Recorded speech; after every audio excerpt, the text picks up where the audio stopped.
So we're here with another episode of the Made in New York podcast with street poet My Life in Yellow. Thanks for joining us. Tell us a little bit about yourself and what you do.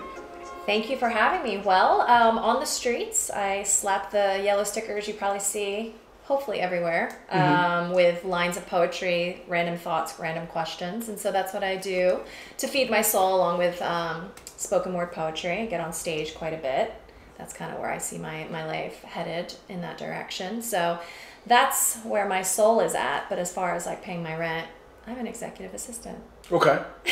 So tell me a little bit about connecting with that soul and realizing that poetry was important to you and in what you do. It all well, I've always writing angsty poetry when I was a teenager, junior high, high school, writing about all the boys who never loved me. And I kind of just always had it as something that was just mine. Okay.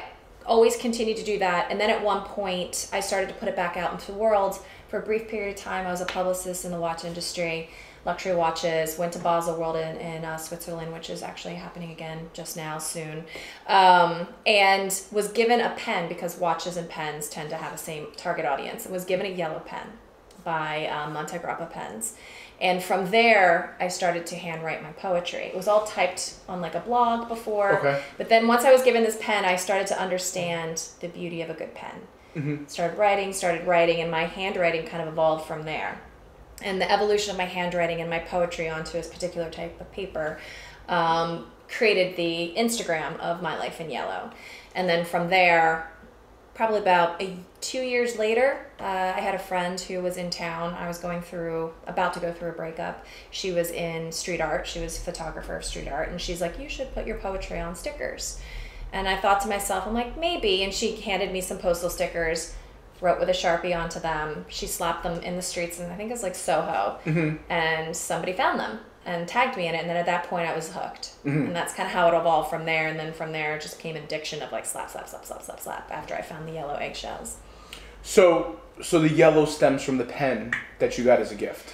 Mildly, yellow is my favorite color. Okay. Like, it's not just a name, it's actually my passion. Mm-hmm. It's been a favorite color of mine growing up, but mostly when I was in university, I was kind of going through, I don't want to say depression, but I just wasn't feeling good. And this one girl who had the dorm room next to me, she just had yellow everything in her clothing and towels and everything like that. She was always so happy. And I would always just look at her as I was studying and think to her, like, how her happiness, I was jealous of it. Mm-hmm. And I always saw the yellow with her and began to associate the yellow with happiness. Okay. And because I was having a hard time being happy on my inside, I kind of started to surround myself with yellow to kind of help me find happiness until I could get it on my own.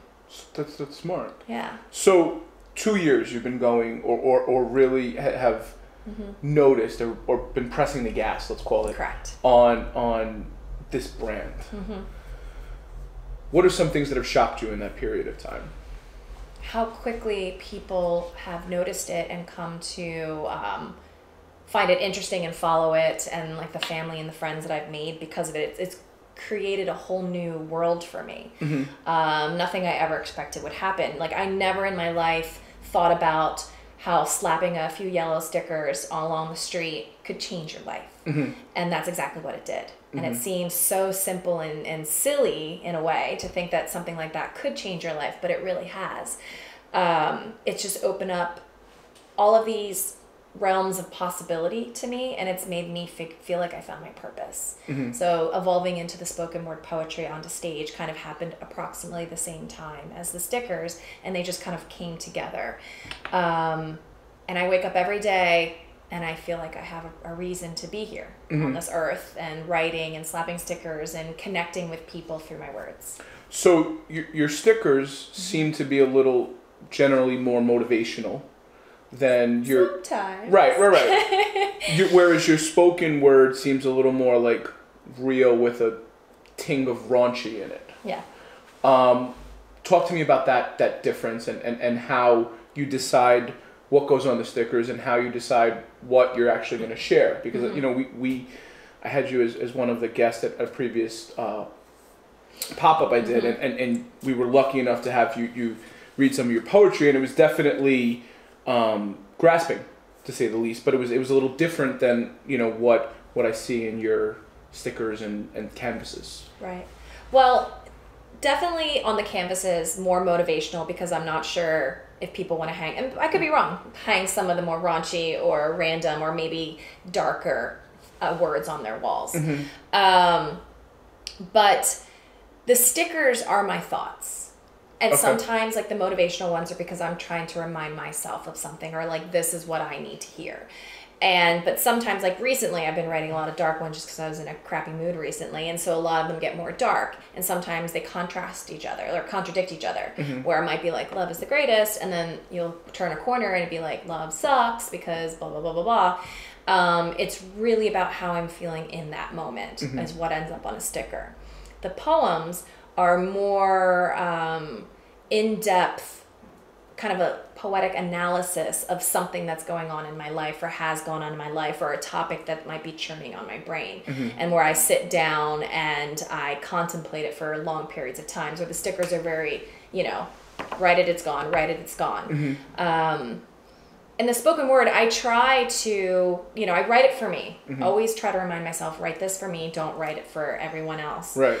But I also want it to be something that gives aha moments, or like, oh yeah, I know how that felt. And sometimes they're comical, sometimes they're sad, sometimes they're funny, raunchy.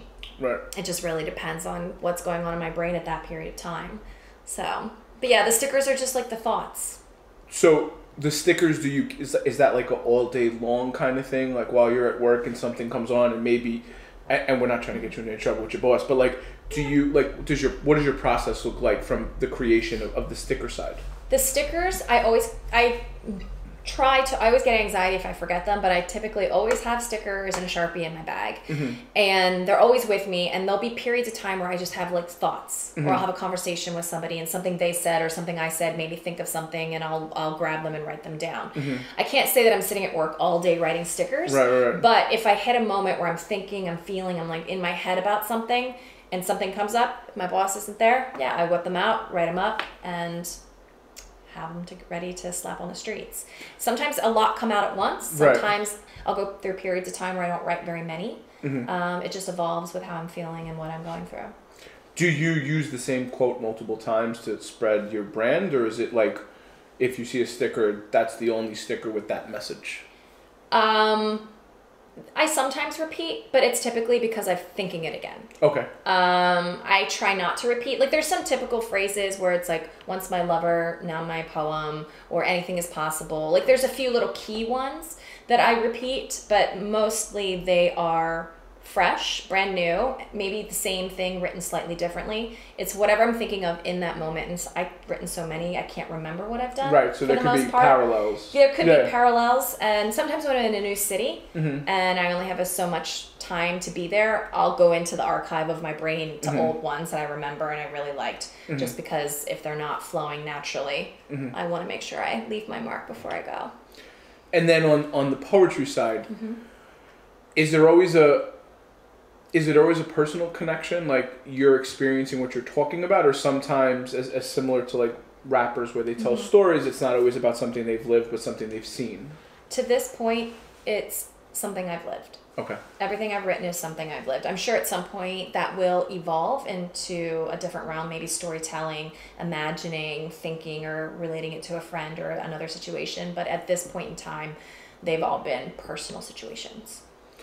So at some point, right, in those early weeks 2 years ago, right, you had to have like an aha moment where you were like, shit, I can make a living off of doing this. What was that like? Because I see your smile already. Yes. I feel like that came maybe like a year in. Okay.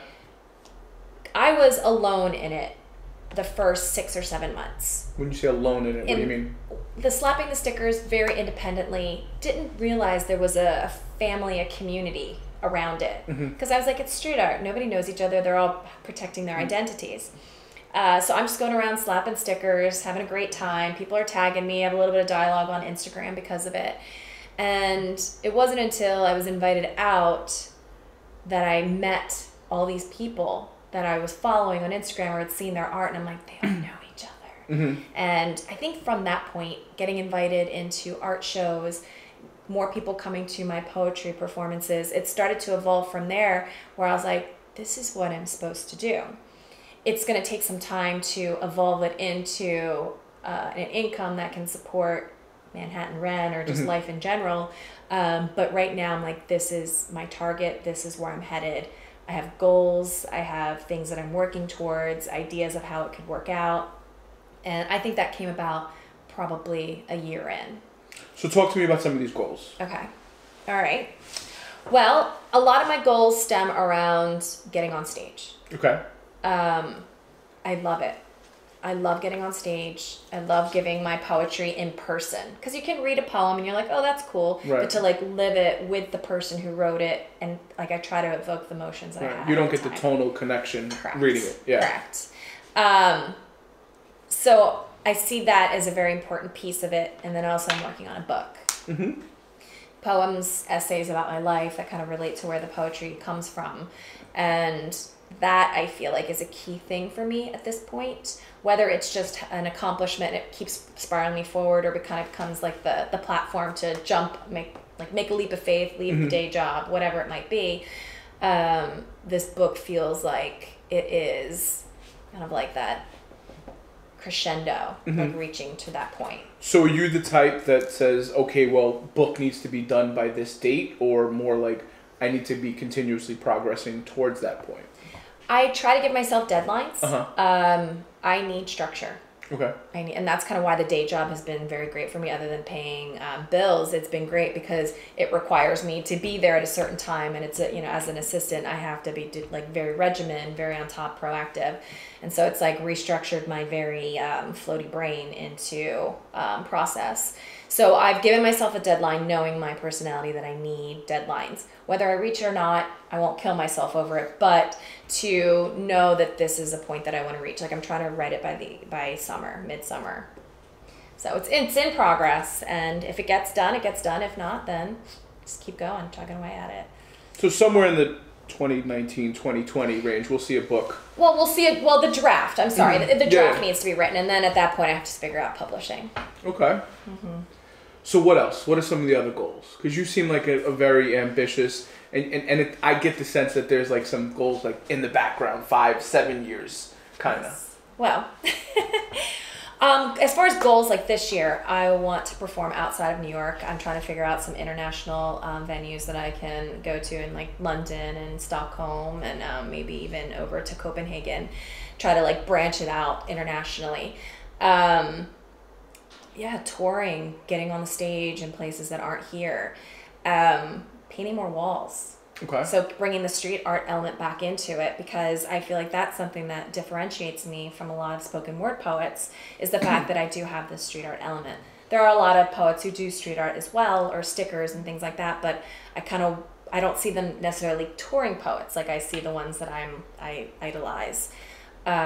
So to be able to travel the world, get on stage, potentially paint a mural or do something with my words while I'm there, I feel like is a nice little like package that I can offer as I move through the world. That's dope. So you recently, I saw, curated a poet event in Brooklyn? Or? It's in Manhattan. Okay, sorry. It's Coney Island Baby. Okay, so that's why I got confused. All and right. it's this Sunday. It hasn't happened yet. Okay, it hasn't happened yet. So Yes. is this the first event you've curated? Yes. So talk to me about that. Talk to me about where it came from. Talk to me about your thoughts. Talk to me about the exhaustion, the whole thing. Well, you know how it feels to curate. 100%. Yeah.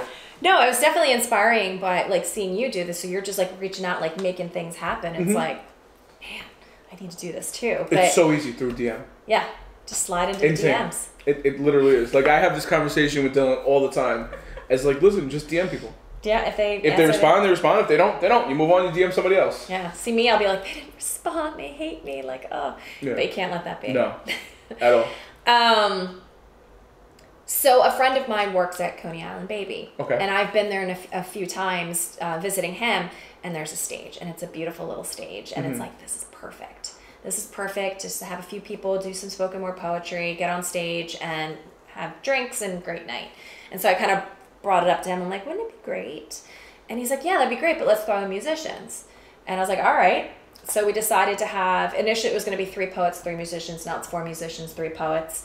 And I got to pick people that I admire. Mm-hmm. And I slid into their DMs. Right. And they said yes. All of them said, nobody said no. Mm-hmm. And for me, it's exciting because these are people I want to see. Right. I'm like excited to see them perform. Some of them I haven't seen perform in person. Right. And to be able to be the person that brought it together, Mm-hmm. thoughtfully, and knowing what kind of experience everybody's going to have when they arrive, it's exciting to know that I created something that allows other people to be successful and show their talents. And I kind of had this epiphany where I'm trying to say yes to things. Mm-hmm. If it makes me uncomfortable, I should probably say yes to do it. Mm-hmm. Because that means it's outside my comfort zone. Couldn't agree more. So I'm actually going to be potentially curating an art show too, which I find more terrifying. Okay. Why? I don't know. I don't know if maybe because there's more of a physical deliverable rather than just people showing up with their talent that just comes out of them. I don't know. Okay. Maybe it's just... That seems a little Could be. confusing to me. But no, everybody's brain works differently. Everybody's brain works differently. Mm-hmm. So, yeah. So talk to me about the art show number 1, Mm-hmm. right? So there's a couple of different artists that you see, like yourself and other people use words to express art and messages, so on and so forth. Others are more classically talented and do different things, and then there's street artists that are somewhere a combination of the two. Mm-hmm. What are you looking for in your first show? In my first show. Well, the timeline is not great, so I have to do it quickly. So I'd probably reach out to people I'm more familiar with. Mm-hmm. But I want everybody to submit something that has yellow because that's going to be my theme. And Okay. so it's anybody who's willing to add a little more yellow or has something where they accidentally spilled yellow on it and thought they had to throw it away and now they can put it in my show. But I don't know. I think it's the personalities of the artists that are important to me, the passion of the artist, and then also what they're putting on the canvas is, but a lot of it's the personality and their passion because that's what I want to highlight. Mm-hmm. And everybody, what they put on canvas is different. And some are more, like you were saying, classically trained, some more on the street art side, maybe more on the cartoonish side. But it's really about, do they love what they're doing? Mm-hmm. And having that, because I feel like that changes the energy. 100%. I couldn't agree more. Like for me, when I'm curating or picking a new show or reaching out to people, a lot of it stems, me personally, from first what I like. Yeah. Because I think like you speak through your work. Mm-hmm.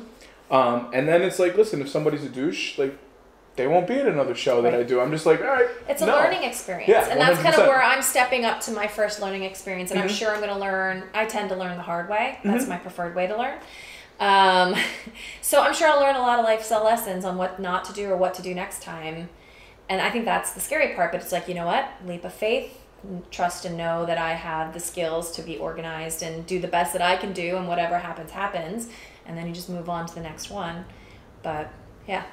No, it's like I couldn't agree more. And that message I try to resonate to my audience is and it usually comes through in it's the things that most make you the most uncomfortable is generally where you find the most growth. Right.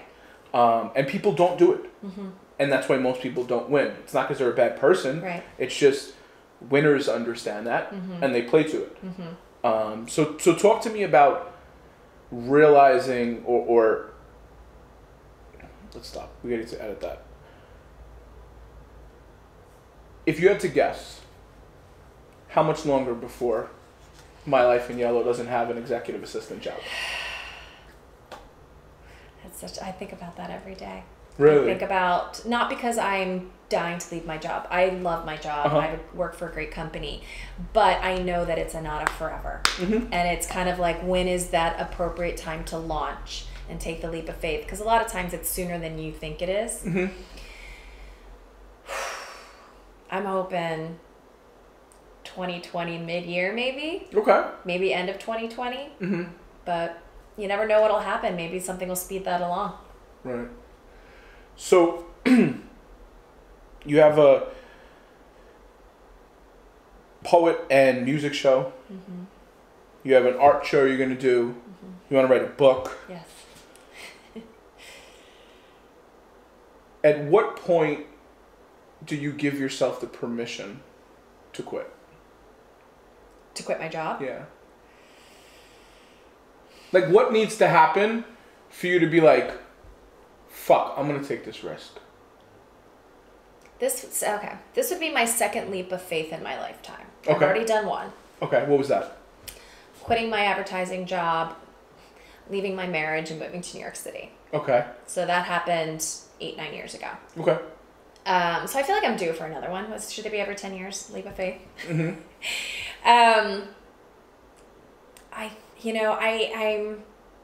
I'm hopeful that I'm willing to be uncomfortable financially. I think that's kind of like one of the things where you get so comfortable with that regular paycheck, and it's going to take years. Well, I don't want to say that. No, it won't take years, but shouldn't. To get to like trusting that I will be able to be okay financially, I think is what is my like hesitation of, and how like that's like my hesitation of when I should take that jump. But tell me the question again. What needs to like, shit, I don't even remember the question now. Like what needs to happen? Yeah, what needs to happen to be like, fuck it, I'm taking this risk? What needs to happen to take the risk? Faith. I don't know. Courage. Saving up enough in my savings account. I don't know. But I'm hopeful that when it arrives, I'll be brave enough to take it. But like right now, and I don't think that this is fear saying it, it's not yet. Okay. But I feel it getting closer. Okay. And I want to say for myself that that's not coming from fear. It's coming from be patient. It's coming, but it's not yet. And I don't know if I'll know until it's here. Whether it be something goes down at my job or something happens with my life in Yale in a way that like I can't continue to show up at my job every day because obligations, it's getting in the way. Like touring or this and that, because you only have so many vacation days that you can take to pursue your dream. At some point, the vacation days are gone and you need to choose. So do you feel like in the short term you push art and your creativity to the side because you only have so many sick days? Oh, no, absolutely not. Okay. No, I'm just saying, like, if I need to tour, you know, like so many sick days you can take to go do that. But no, absolutely. I am so keyed in to it right now. It's like, I feel like a light switch went off where when I left Pennsylvania to move to New York City, I left to go to Parsons and I got my fashion degree. Okay. And one thing I struggled with is that I couldn't flip into that creativity. Like I couldn't turn it on. Like I was so stuck in my business mind. I don't know. And I couldn't let my imagination go. Okay. And it could have been all these other reasons. And I remember sitting there watching all these other fashion design students just going crazy with their designs. And I'm just sitting there thinking about business aspects of the design rather than just letting go. So I was having a hard time letting go. But now, whatever happened with my life in yellow, it feels like a flood and it's always coming. It's not like I have to sit home, okay, now I can be creative.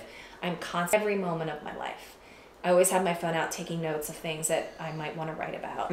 So work does not hinder it. The only way it could hinder it is if I have an opportunity in which I can't show up to work. Right. So fashion design. Yes. Something about that brought you to New York. Correct. But you haven't mentioned that for the last 22 minutes. It was a stepping stone. Okay. What made you take that jump? I know you talked a little bit about like what brought you here, but like what made you take that jump towards fashion? I was always sewing and creating garments growing up as a child. My grandmother was very big into sewing, taught me a lot of things. So do you still do that? I don't really anymore. Okay. It's kind of past. Like I got rid of most of my supplies. I have a sewing machine tucked somewhere that's impossible to get to, which makes me not ever want to pull it out. But it was a great passion of mine. Clothing, did it all through junior high school, took classes after college in Philadelphia University. I used to drive an hour plus to get there on the weekends to take fashion classes. And you know, Project Runway, all these things, you're just like, oh my God, I want to do this. I want to actually take my hobby and maybe make it into my career. So I already kind of was thinking that, and I was working in advertising at the time. Marriage came to an end, opportunity to move to New York came up, well, the opportunity was that my marriage ended, but I decided that I needed a reason to come to New York. Okay. Subconsciously. Right. And I was like, okay, well, I don't have anything here anymore. I don't want to be in this city anymore. I was in Lancaster, Pennsylvania. We talked about this stuff. Yes. Yeah. Lancaster, Pennsylvania.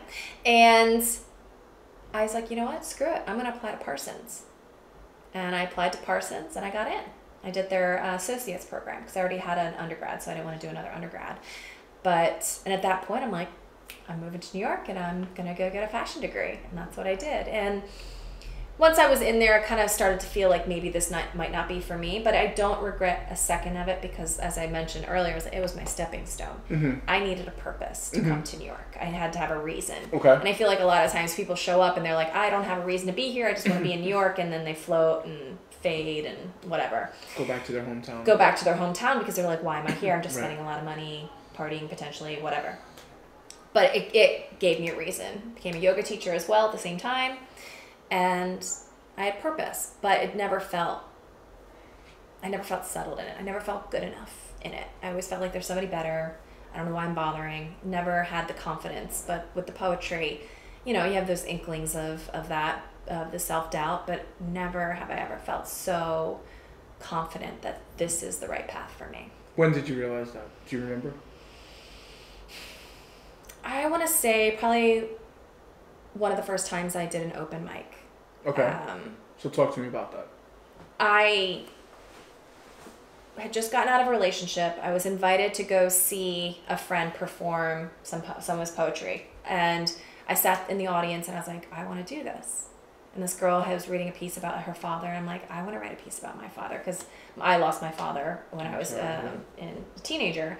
And so I'm like, I want to do this. And I went home, wrote a piece, Googled open mic nights, found inspired word, signed up for a slot and went. And I did it and I felt incredible. And it just was easy for me to get on stage, get in front of everyone and just give my piece, give them my soul. And I was hooked at that point. And I don't know, I just felt like this is it. This is what I want to do. And then add in the street art, I was just like, it just all made sense. And you're floating through life and you're not quite sure. And then suddenly you're like, nope, it makes sense now. Does that piece, because it was Launchpad, have some special value to you? Yes. Have you done anything with it or plan on doing anything with it? Or even recited it again since then? I have recited it since. Mm-hmm. I usually, if I perform it, it's right around my birthday because my father passed away on my birthday. So I'll do that as a little memorial. Mm-hmm. And it occasionally pops up. It doesn't come up as much anymore that I pull that piece out. And when I do, it's special. It's a longer piece and a little bit rough around the edges, but I don't think I'll ever go back and edit it. It's it is what it is. I love it, even in its imperfection. But yeah, it's a little bit of a tribute. It'll be in my book. And it's my tribute to my father. It's not always not memorializing him as a great man, but it's kind of you're not a great man, but I understand why, is kind of how the poem goes. That's cool. So you talked real quickly about perfection. Mm-hmm. Is that a hindrance to you in your creative practice? Do you strive for that, or are you okay with it not being what you perceive as perfect? I think that I struggle with the perfection when it comes to the visual aspect of murals and canvases. That, I struggle with that. With the poetry, less so. Mm-hmm. I don't know if it's just because it's words. It's not a tangible thing that people are looking at and judging. It's a word comes and it goes. Mm-hmm. But I am not a trained artist. Right. And when I started slapping the stickers and I went out into the scene, people are like, oh, be in my art show. I'm like, I'm a poet. I'm not a painter. And they're like, no, it's cool. Just do whatever you do, but on a canvas. I was like, yeah, but now I have to make it bigger. This little Sharpie is this, and now you're making me do something like this. And I just struggled and struggled and struggled here. Mm-hmm. And I would produce pieces and be like, people are like, they're great. I'm like, there's not, it looks like a 5-year-old did it. I don't understand. They're like, no, it's great. I was like, they're just being nice. I don't believe them. So with murals too, writing with spray can, all of that kind of thing, I get so much anxiety because I know it's not going to be perfect. and I know that it's going to be as good as I can do it, which is great. It's getting better each way. Mm-hmm. But in my mind, it's so perfect. And I don't have the hours with the spray can or the hours on the canvas to have it match what my brain thinks it should look like. So in a way, it does get in the way, but I've been really good at fighting through it and just being like, this is what I have to offer right now. If they love it, they love it. If they don't, it's not for them. So you talked about New York earlier, and you talked about coming here. Was, at least somewhere, like very similar to as you were young and passionate about clothing and designing, was New York always in your mind? New York didn't come to mind probably until the end of my marriage. Okay. I think I just never thought of it as a possibility.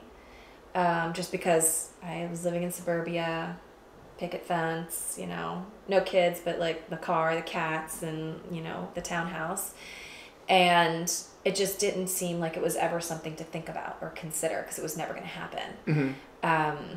But then once my life started to hit a little bit of turmoil, even when I was still in the marriage, I kind of was like, threw out to my husband, I'm like, why don't we move to New York? And he's like, ew, why would we do that? And at that point I was just like, oh, okay. But at that moment, it stayed in my mind. So as that relationship came to an end, I always kind of held on to, that's what I wanted to do, and now I get to do it. Mm-hmm. I get to make my own decision rather than having to cater to what he wants to do. Mm-hmm. And so it just never went away. And when I didn't know what else to do with myself, I had a moment of clarity at a restaurant with a friend where I'm like crying because my life is shit. And I just stopped crying and I look at her. I was like, I'm going to move to New York. I'm going to apply to Parsons and I'm going to move to New York. And she looked at me and she started crying. And she's like, oh my God, you're going to do this. This is the first time in 2 years that you've been in turmoil that you've actually spoke clarity. Mm-hmm. And she's like, you're going to do this. And then within a year from that moment, I was in New York. So how long have you been here now? It'll be 9 years, end of July 27th. So 9 years is a significant time. What do you feel like you've learned? Like, what do you feel like you've gotten from New York? Because New York has a very specific energy to it. Yeah. How have you seen that, and like how's that influenced your work? But like more so big picture, like what do you feel like New York has done for you? It reminded me who I really am. I think it like stripped away the layers that are put on you for expectations of family members and society, and you kind of like go down this path, and I broke out of that, and then I got here, and I feel like the past 9 years have just been a rediscovery of who I truly am. It's like remembering piece by piece who I am and the challenges that I'm able to work my way through. Like, I have thrived here. From the moment that I got out of that 15-foot truck and moved into my apartment, I felt like I've been home. At no point was I ever like, oh, New York, how could you, to me? Never. Even when I've had shit times, lost my job, was unemployed for a period of time, there was never a moment where I thought I should leave. And it's just where I'm supposed to be, and it's created a place for me to feel safe to be who I am. That's interesting. Do you see yourself dying here? I do. Okay. I do. Unless I'm traveling somewhere and, you know. Right. No, totally. Unless I'm traveling and some tragic thing happens during my exciting travels. But, cool. Yeah, no, I don't. I always say if I don't live in New York, I don't live in the United States. Okay. That makes sense. But there's still nowhere else I'm thinking of even going. Mm-hmm. So I can't imagine anywhere else. So before we wrap, is there anything we haven't touched on that maybe you want to share? Fun facts. I think we covered all the interesting ones. Tell me your first crazy New York story. Like the girl from Pennsylvania gets here. Tell me the first, like... Well, the first time I ever was in a nightclub. Okay. I had never been in a nightclub. Like, can't really say it was a crazy story, but just this whole idea, like, I had a little bit shorter hair than I do now. I, curled it up. I had this pretty little pink, fluey dress on, which is not what people wear to nightclubs. And I was with a friend from Pennsylvania who was visiting. I'd been here for 2 weeks. And we go to this nightclub because a friend of a friend of a friend said, oh, you should go to this. never been to one before, waiting in line, and then this guy promoter comes, takes us in, drinking for free, and I'm like, how does this work? Like, I don't understand how this business model works. And I just remember the loud music, the dancing, and I'm like, I have never in my life experienced something like this before. Because we, like, nightclubs in Harrisburg, Pennsylvania are not, they're just bars, glorified bars. But it's not a crazy story, but it was one where it's just like, this is not the same that I'm used to. Like, everything is different here. And things that don't make sense somehow work. And it's very true. Yeah. Very true. Yeah. And so I was just like, okay, New York, I'm all in. Listen, I think that's the perfect way to end this, because I couldn't agree more. I may be a little biased having lived here my whole life, with the exception of college, but I couldn't agree more. Yeah. Well, listen, thank you so much for joining us. I love your story. I think you're going to do amazing things. I think you're going to be super successful. In 5 years, we're going to look back and be like, book, oh, that was nothing. That was the start of it. Yep. You're writing movies and shit, and who knows. But listen, best of luck, and thank you so much. Thank you so much for having me. Cool.